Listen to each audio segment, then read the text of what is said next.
est vraiment génial et unique. Ça, c'est vrai. Unique. Génial, j'espère. Tu viendras prendre ton chèque à la fin. On connaît Raphaël. Non, il le dit vraiment de bon cœur, hein, parce qu'il n'est pas payé. Je suis défrayé et merci. Défrayé. On le paye en coca comme Lazare. En vaccin Covid. Non. En test PCR. J'ai Moderna, Pfizer, je les ai tous.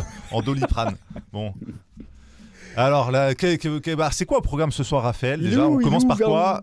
Est-ce qu'on commence par Jean-Michel Vernochet, donc, qui était ancien... On va pouvoir accueillir Jean-Michel Vernochet. Juste avant qu'il arrive, je voulais juste mentionner le décret de Trump, parce qu'il a signé une série de décrets, c'était une méga liste à la Prévert. Ouais.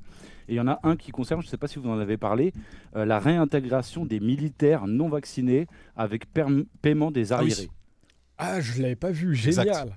Exact. Voilà. Ce serait bien qu'ils fassent la même chose ici pour les soignants suspendus et les pompiers, etc. Mais... Tout à fait. Ouais. Donc c'est pour souligner l'ambivalence de Trump. Bien vu, c'est ça qui rend difficile l'appréciation de ce personnage. Ouais. Exactement. Et je voulais signaler également autre chose, donc le geste de Musk dont vous venez de parler.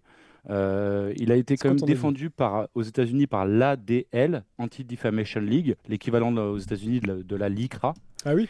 En France, il a été défendu par Goldnadel, par Arnaud Klarsfeld et en Israël par Donald Trump. Excusez-moi, par Netanyahou. Ah ouais. Bon, s'il est adoubé par Netanyahou, c'est que c'était pas un geste nazi. C'est bon. Voilà. Mais c'est surprenant que toutes ces personnes se soient empressées de le soutenir. Alors je propose qu'on fasse monter dans le live Jean-Michel tout de suite. Allez, accueillons Jean-Michel. Tout à l'heure. Ah, Lazare nous dit qu'il est là, mais... Donc qui est géopolitologue, journaliste... Monsieur Vernochet. Bonjour. Ancien journaliste du Figaro. On peut dire bonsoir. Bonsoir, ouais. C'est vrai. Bonsoir, bonjour à toutes et à tous. Merci de venir parmi nous. Je précise que Jean-Michel Vernochet est géopoliticien, journaliste et écrivain. Dans une autre vie, il a été prof à l'ESJ, l'École supérieure de journalistes de Paris, notamment sur le sujet de la manipulation de l'information. Dans cette autre vie, il a également été journaliste, rédacteur au Figaro.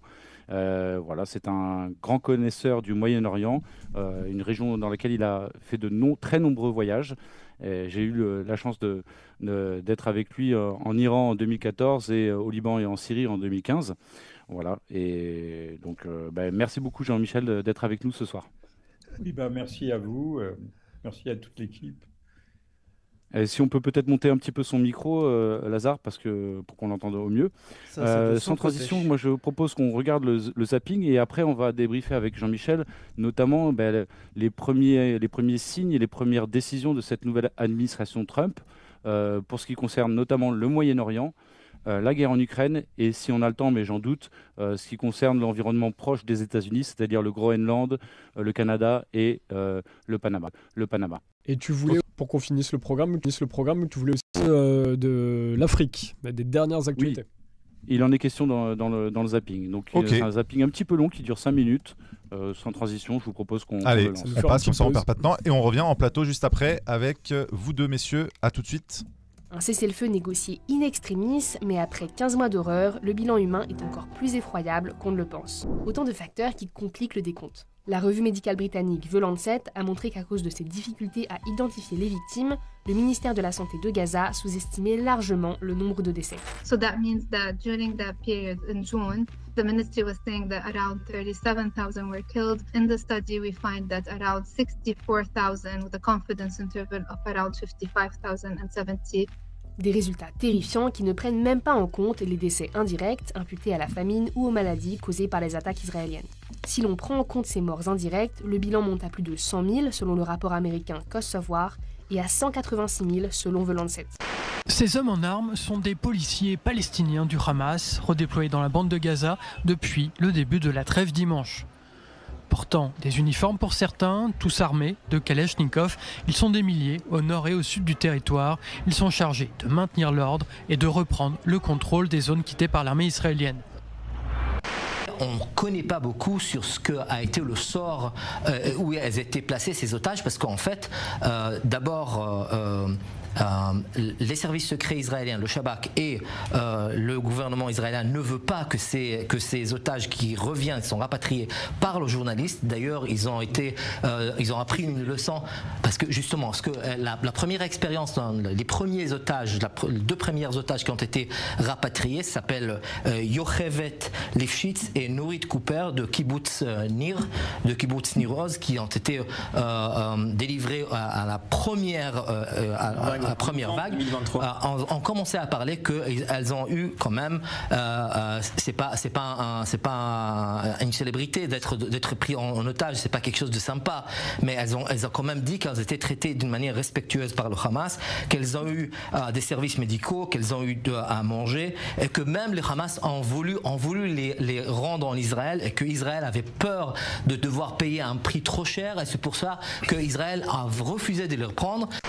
On va commencer avec la situation dans l'Est du pays qui est compliquée. Après l'échec des négociations de Luanda le mois dernier, les combats ont repris de plus belle avec les rebelles du M23 au nord Kivu, mais aussi ces derniers jours au sud Kivu. Est-ce que aujourd'hui c'est une guerre totale? Il faut plutôt d'abord parler de terroristes du M23. Et il faut aussi parler de l'armée rwandaise parce que c'est l'armée rwandaise qui opère. C'est bien clair. Encore récemment, il y avait ces rapports du groupe d'experts des Nations Unies qui documentaient de manière claire qu'il y avait 3 000 à 4 000 hommes militaires rwandais qui opéraient et qui, malheureusement, ont repris depuis belle l'aventure terroriste et criminelle dans l'est de la RDC. Si ça continue, Nord Kivu, Sud Kivu, voire autre chose, vous êtes prêt à porter la guerre pour Rwanda? Écoutez, de toute évidence, toutes les hypothèses pour nous sont à table. Mais la première hypothèse, c'est de nous assurer d'abord que nous assurons la défense et l'intégrité de notre territoire, que nous protégeons nos populations et que, vous savez, l'option de la guerre est une option qui est envisagée. Nous y sommes déjà, d'ailleurs. Peut-être qu'il faut éviter d'aller dans des conflits de plus grande ampleur parce que ni les peuples rwandais, ni le peuple congolais ne méritent la guerre, ils méritent d'échanger. Donald Trump souhaite trouver un accord de paix entre l'Ukraine et la Russie d'ici 100 jours. Et c'est à cet homme, Keith Kellogg, 80 ans, qu'il a confié cette tâche. You've called for a ceasefire in Ukraine. If Vladimir Putin doesn't come to the table to negotiate with you, will you put additional sanctions on Russia? Sounds likely. 2 jours après son investiture, Donald Trump a menacé la Russie de nouvelles sanctions économiques si Vladimir Poutine refusait de négocier un accord de paix avec l'Ukraine. Il est temps de trouver un accord. Pour arriver à cette fin, le président américain a donné un délai de 100 jours à son émissaire spécial Keith Kellogg, comme le révèle le Wall Street Journal, pour mettre fin au conflit initié il y a 3 ans. Les archives de l'assassinat de John Fitzgerald Kennedy à Dallas en 1963, tout comme celui de son frère Robert Kennedy, ainsi que celui de Martin Luther King la même année, vont être rendus publics. Depuis le bureau ovale, Donald Trump en a signé le décret. C'est un gros dossier, hein. Beaucoup de gens attendent cela depuis longtemps, depuis des années, depuis des décennies. Et tout sera révélé. Nommé ministre de la Santé par Donald Trump, Robert Kennedy Jr., fils de Robert Kennedy et neveu de JFK, parle de preuves accablantes de l'implication de la CIA dans les 2 assassinats. Et au lendemain de l'investiture de Donald Trump, son chef de la diplomatie a promis à Israël un soutien inébranlable.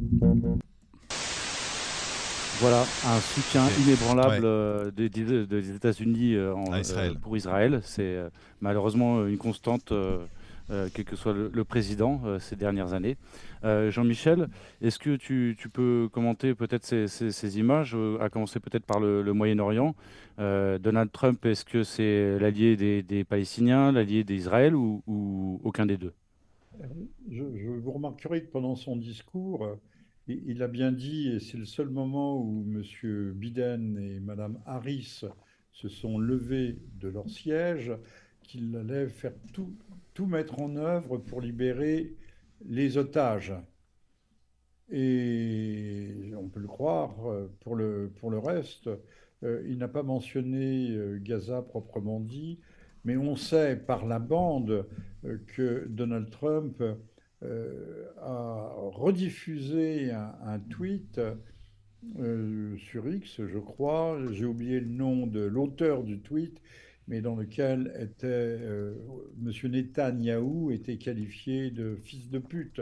C'était Jeffrey Sachs, me semble-t-il. Jeffrey Sachs. Jeffrey Sachs.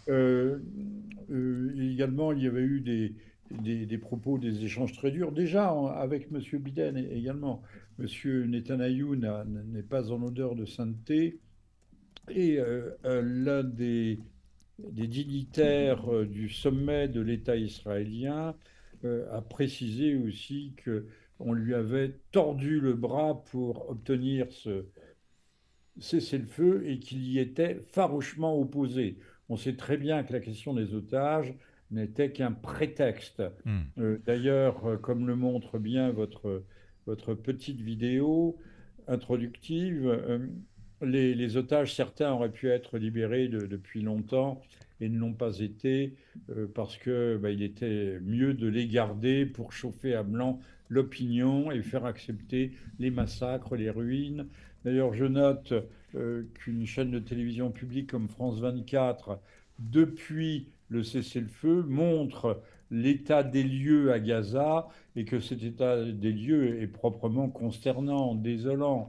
Il ne reste que ruine sur ruine, mais il faudra peut-être que l'État hébreu et le Likoud qui est aux affaires finissent par admettre qu'ils ont perdu la guerre. Vous avez montré des soldats du Hamas, des policiers du Hamas qui maintiennent l'ordre et empêchent les pillages. D'ailleurs, il n'y a plus de pillage au poste frontière. Là où il y avait 60 camions humanitaires par jour, au mieux, il y en a maintenant 300, 400, 500, et personne ne se rue pour voler les marchandises.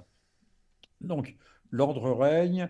Notons, et ça c'est peut-être une transition pour vous, que les offensives sur le camp de Jenin et sur la rive ouest du Jourdain ont démarré le jour même, c'est-à-dire dimanche, de l'entrée en vigueur effective du cessez-le-feu. De même que lorsqu'il y avait eu un soi-disant cessez-le-feu sur le Liban, bien que les bombardements eussent continué à fond la caisse sur le Liban, c'est là où il y a eu la fameuse opération de chute du régime en Syrie. Il y a des conjonctions comme ça, des coïncidences qui prêtent à réfléchir.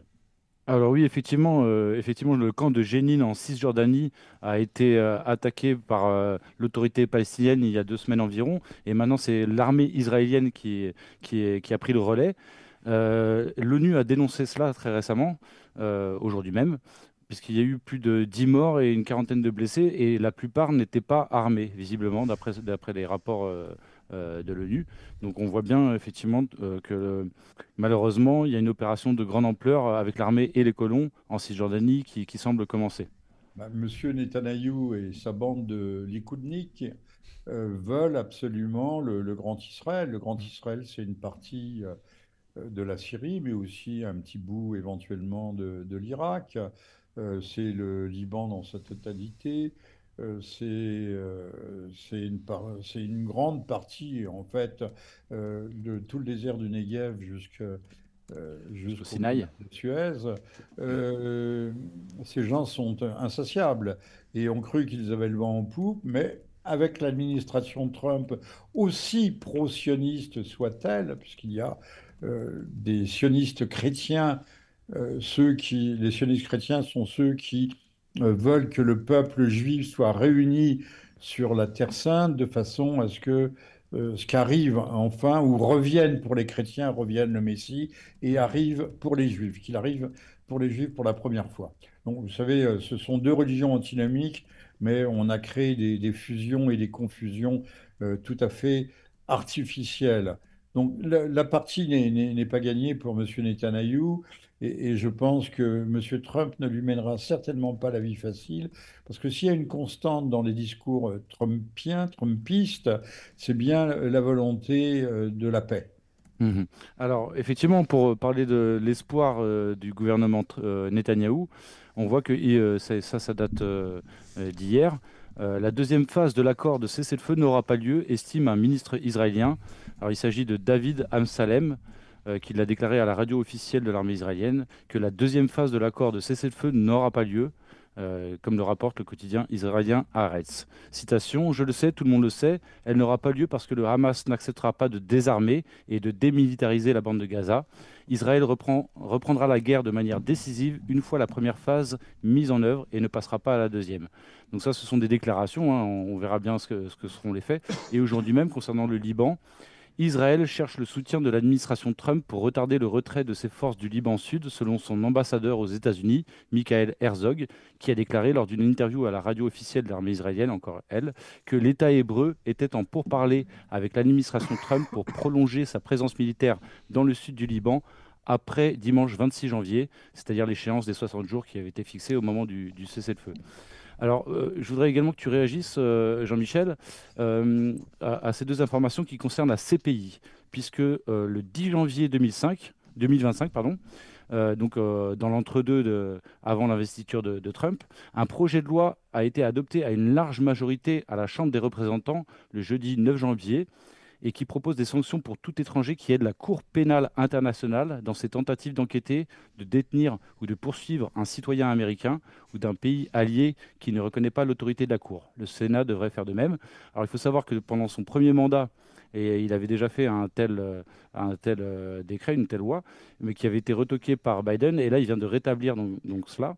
Et il faut savoir qu'il y a des plans militaires américains qui existent, hein, vous pouvez rechercher sur Internet, pour une invasion, une attaque de la Hollande, des Pays-Bas, en cas d'inculpation d'officiels américains auprès de la CPI. C'est complètement fou, mais ces plans d'attaque des Pays-Bas existent. Ça paraît, cher Raphaël, ça paraît totalement fou, mais je vais te dire que dans les états-majors, on fait des Kriegspiel, des jeux de la guerre en permanence, il y a des plans pour tout.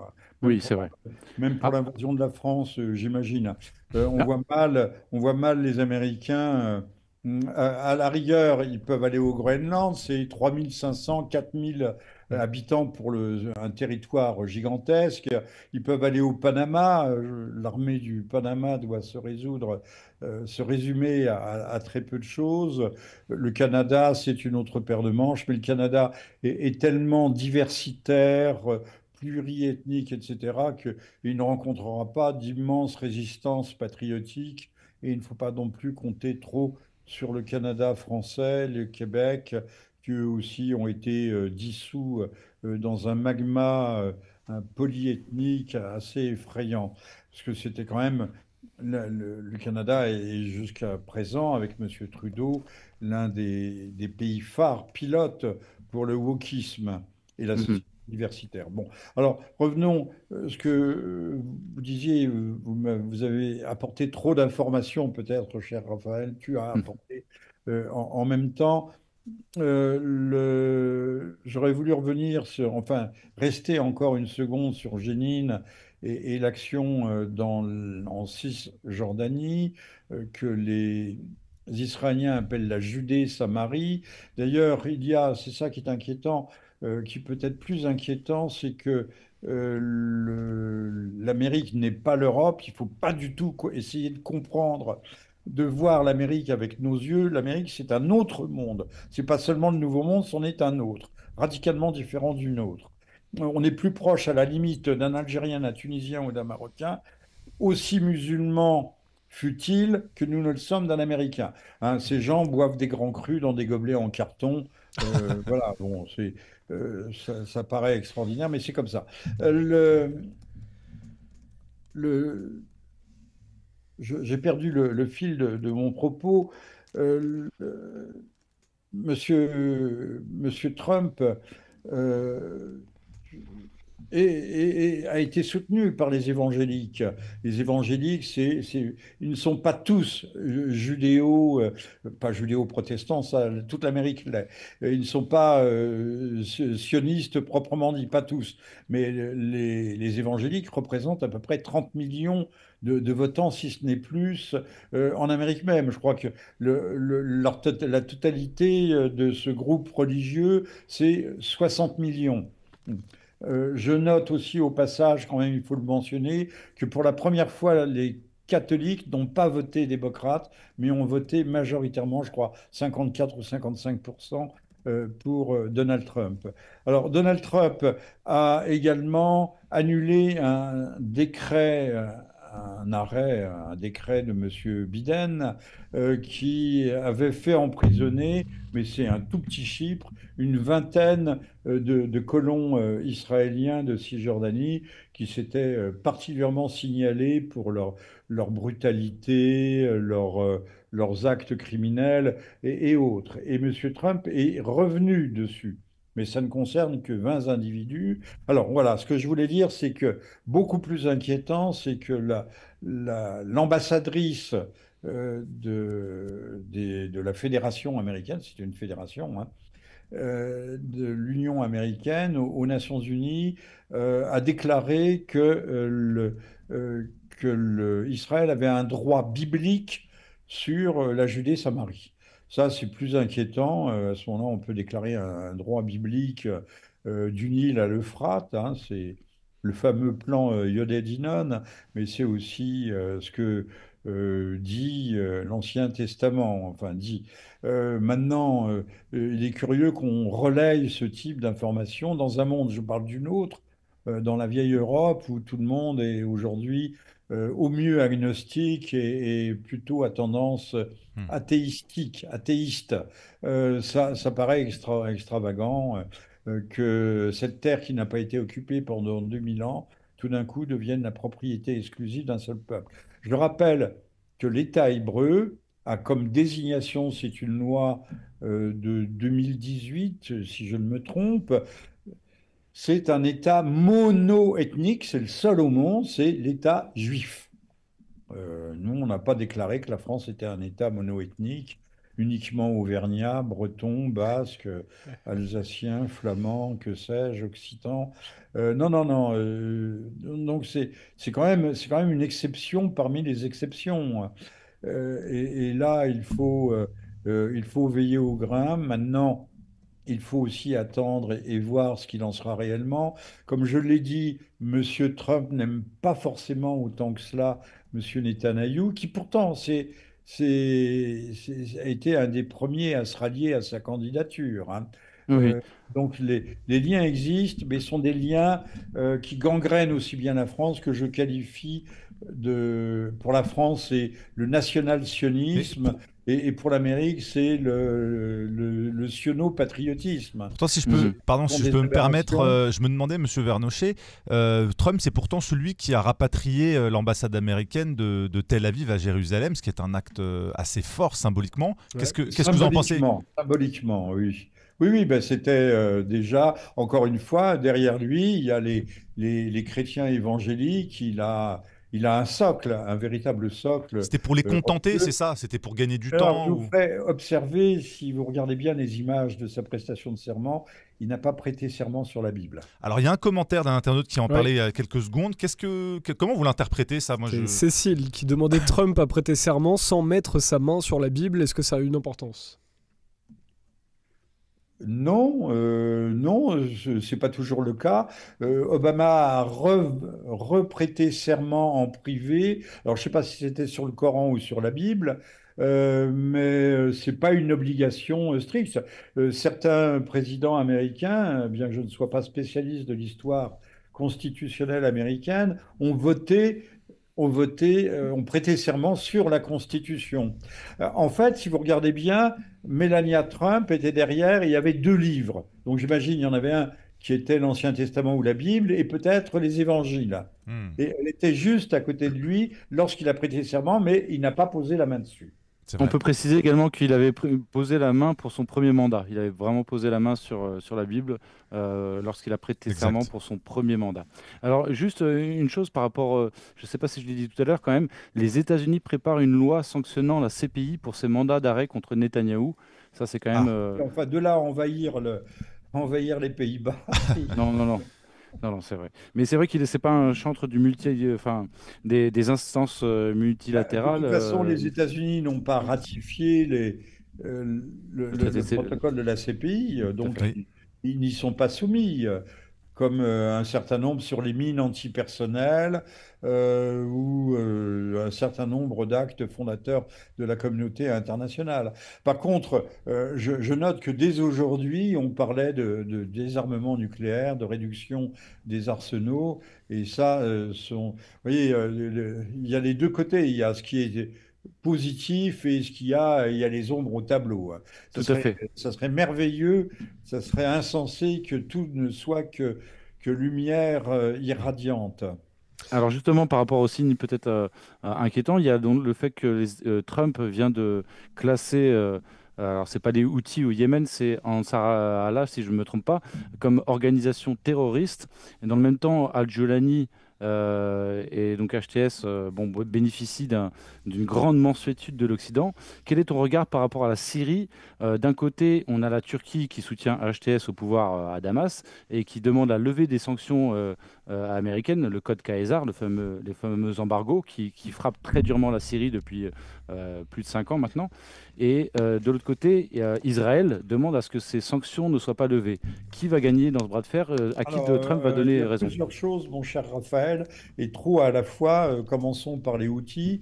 Monsieur Trump est pour l'ouverture sans restriction du canal de Suez, de la navigation. Les Houthis qui tiennent le Yémen Sud ont une bande d'environ 150 km le long du littoral, à partir de laquelle ils peuvent intervenir et bloquer la navigation.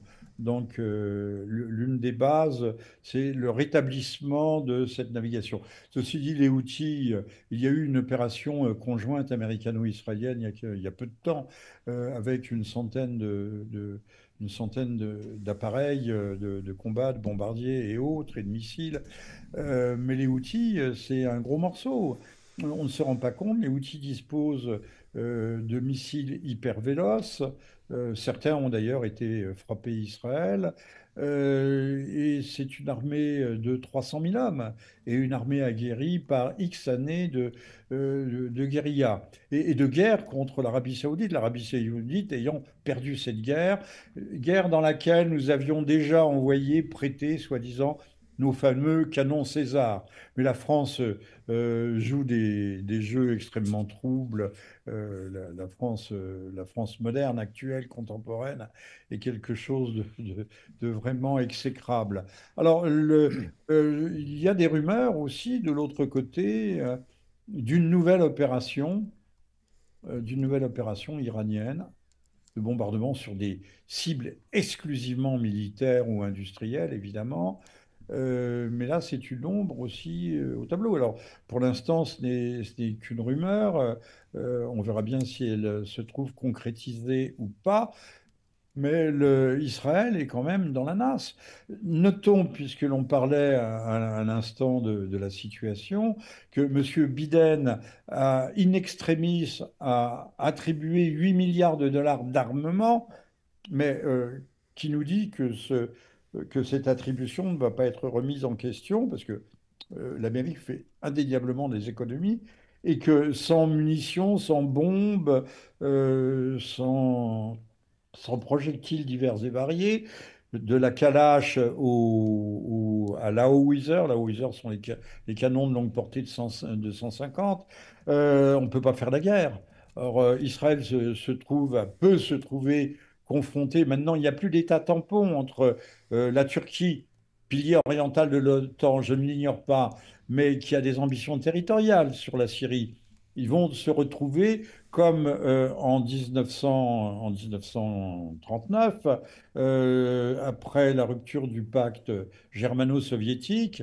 Chacun avait bouffé un morceau de la Pologne et ils se sont retrouvés face à face.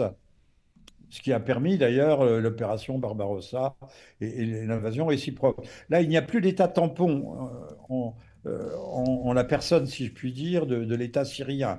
De l'autre côté, les ambitions d'Israël se manifestent sur le désert du Negev. L'Égypte est un pays fragile, surendetté, enfin surtout, quoi. C'est un pays sous perfusion. Et là aussi, il y a un risque, mais l'Égypte serait à la limite une proie plus facile à battre militairement. Mais comment peut-on occuper un pays comme ça? Je crois que tout ça, nous nageons en pleine chimère, mais les élites au pouvoir en Israël nagent en pleine chimère. Et puis, bien sûr, le but ultime, ça serait de faire tomber l'Iran. Mais également, ça serait plutôt que l'Amérique fasse la guerre à l'Iran pour le compte d'Israël, comme elle l'a fait à l'Irak en 2003, entre autres, et avant en 99. En 99, oui. Mais là, je pense qu'avec monsieur Trump, qui est en train de se rabibocher avec la Corée du Nord, je pense qu'il ne faut pas rêver. Je pense que monsieur Netanyahou a eu un trop grand appétit. Voilà. Aujourd'hui, il va se retrouver très rapidement à court. Les soldats israéliens n'en peuvent plus. On fait appel d'ailleurs à des mercenaires. Il y a des mercenaires d'Amérique latine qui combattent dans Tsahal, dans l'armée de défense israélienne. Israël, il faudrait avoir des renseignements exacts que nous n'avons pas, que l'État français possède sans doute, mais l'État français, je ne sais pas comment le qualifier, c'est un État c'est un État failli. Alors, il nous reste, les amis, il nous reste 5 minutes ensemble. On va parler de l'Ukraine, peut-être, pour terminer. Mais attends, excuse-moi, Raphaël, juste tant qu'on est sur ces sujets-là, j'aimerais qu'on donne la parole à nos lecteurs qui sont dans le chat, parce qu'il y a pas mal de questions. J'avais pris quelques-unes. Et alors, c'est surtout pour vous deux, hein, Raphaël et Monsieur Vernochet. Dalila, et donc, alors, on essaiera de faire l'Ukraine, mais rapidement sur l'Ukraine, parce qu'on a plein d'autres sujets à voir après. Et j'aimerais qu'on pose une question à Monsieur Vernochet sur... on va parler tout à l'heure de Conspiracy Watch de Rudy Redchat. Monsieur Vernochet est aussi quelqu'un qui subit les mêmes étiquettes que nous. J'aimerais bien qu'il nous donne son avis là-dessus. Juste avant, donc pour vous deux, Dalila qui nous demande quand sera-t-il des prochaines résolutions, sachant qu'Israël ne semble en respecter aucune. Ça, c'est la première question. Et Axel Lejuste, tu l'as affiché, je crois, Miloud, tout à l'heure, qui disait que pense Monsieur Vernochet du changement de paradigme de la géopolitique américaine, notamment envers notre pays. Donc, je pense qu'il parle de la France, même si on est écouté dans plusieurs pays.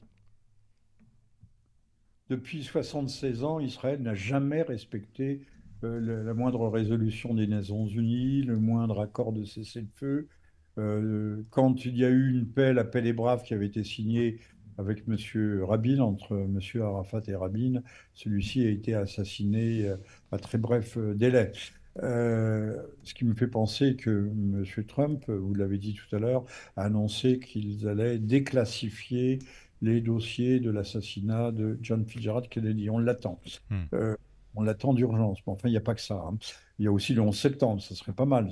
Il l'avait annoncé pour le 11 septembre. Et donc Israël, M. Netanyahou, piaffe d'impatience de rompre le cessez-le-feu. Il faut libérer les otages parce qu'il lâche un peu de l'Est. Il faut rendre quelques otages, une pincée d'otages à la population, mais à la première occasion venue, au premier prétexte trouvé, eh bien, le conflit va reprendre. Ce qu'ils veulent, c'est l'épuration ethnique de la bande de Gaza, épuration ethnique. Mais encore faudrait-il pouvoir laisser sortir les Gazaouis. L'Égypte s'y est refusée, vous le savez. Donc, comme on ne peut pas les laisser sortir, on les massacre. Il faut appeler les choses par leur nom. On parlait de la Cour pénale internationale de La Haye, mais et la Cour de justice internationale réunie à Pretoria l'avait bien dit. Ce sont des conduites, des comportements, des pratiques à caractère génocidaire.